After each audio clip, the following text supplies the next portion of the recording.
ഈ ഗവൺമെൻറ് ചെയ്തിരിക്കുന്ന പ്രവർത്തനത്തെ ഞങ്ങൾ എതിർക്കുന്നു, നന്നായി. അൻവറും ഇപ്പോൾ എതിർക്കുകയാണ്.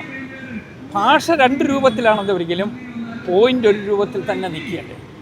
2 കൂട്ടരും ഈ ഗവൺമെൻറ്റിൻ്റെ പീഡനങ്ങൾ അനുഭവിച്ചു കൊണ്ടിരിക്കുകയാണ്. അൻവർ അദ്ദേഹത്തിൻ്റെ ഒരു പൊസിഷനിലെത്തോ, ഞങ്ങളൊരു മുന്നണിയിൽ നിൽക്കുകയാണ്. ഇനി മുന്നണിയായിട്ടുള്ള ആലോചനയായിരിക്കാം നടക്കേണ്ടത്. അത് ആ മുന്നണി നേതൃത്വമാണ് അതിന് അഭിപ്രായം പറയേണ്ടത്. ഇപ്പോൾ ഒരു ദിവസം കൊണ്ട് നമുക്കിതിനകത്തൊന്നും തീർത്തും ഒരു അഭിപ്രായം പറഞ്ഞ് അവസാനിപ്പിക്കാൻ കഴിയുന്ന കാര്യങ്ങളില്ല. ഡെവലപ്മെൻറ്റ്സ് വരുമല്ലോ, മുന്നോട്ട് വരട്ടെ.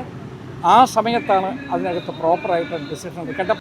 കേരളത്തിലെ പ്രതിപക്ഷ നേതാവിനെതിരായിട്ട് പി ശശിയെ പോലൊരാൾ എഴുതി കൊടുത്ത് നിയമസഭയിൽ പറയിപ്പിച്ചു എന്ന് പറഞ്ഞാൽ അതിനേക്കാൾ കൂടുതൽ ഒരു മുന്നണിയും ആ മുന്നണിയുടെ നേതൃത്വം താഴോട്ട് പോകാനാണ്.